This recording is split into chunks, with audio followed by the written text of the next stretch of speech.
اور عدالت اور صداقت سے اسے قیام بخشے گا۔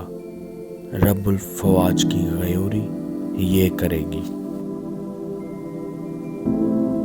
یسایہ بن آموس کی رویا، اس کا 9 باب اور اس کی 2 آیات سے۔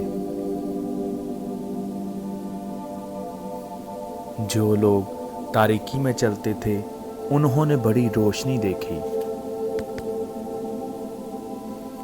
جو موت کے سایہ کے ملک میں رہتے تھے ان پر نور چمکا۔ تو نے قوم کو بڑھایا، تو نے ان کی شادمانی کو زیادہ کیا۔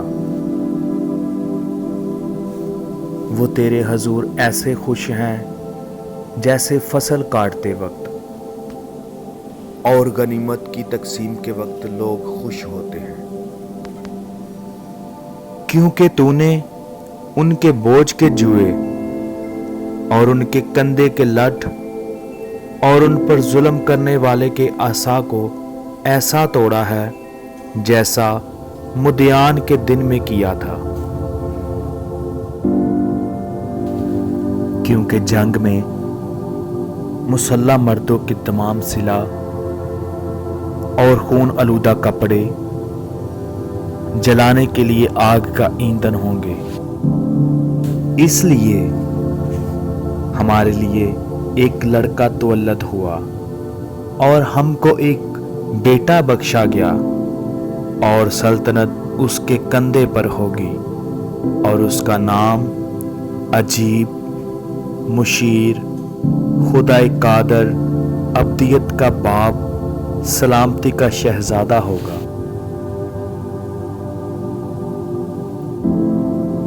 اس کی سلطنت کے اقبال اور سلامتی کی کچھ انتہا نہ ہوگی۔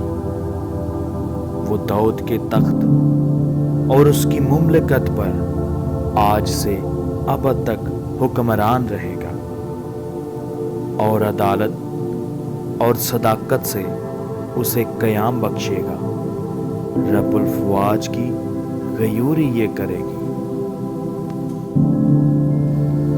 خداوند آپ سب کو اس کلام کے وسیلہ سے بہت برکت بخشے، آمین۔